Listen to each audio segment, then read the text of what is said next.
સૌપ્રથમ તો હું આજે રાજકોટ મહાનગર ખાતે ભારતીય જનતા પાર્ટી કાર્યાલય કમલમ ખાતે રાજકોટ મહાનગરના સૌ કાર્યકર્તાઓની શુભેચ્છા મુલાકાત પરિચયાત્મક બેઠક સંગઠનાત્મક બેઠક માટે આવ્યો છું.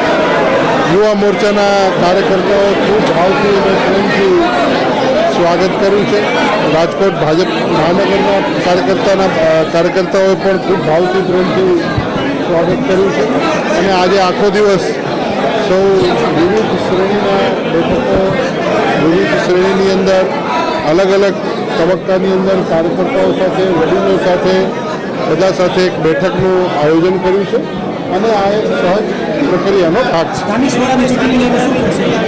ભારતીય જનતા પાર્ટી દેશના યશસ્વી પ્રધાનમંત્રી નરેન્દ્રભાઈ મોદી સાહેબના નેતૃત્વમાં ચોક્કસપણે જીતશે અને મહાનગરની અંદર પણ ભવ્ય વિજય પ્રાપ્ત કરશે.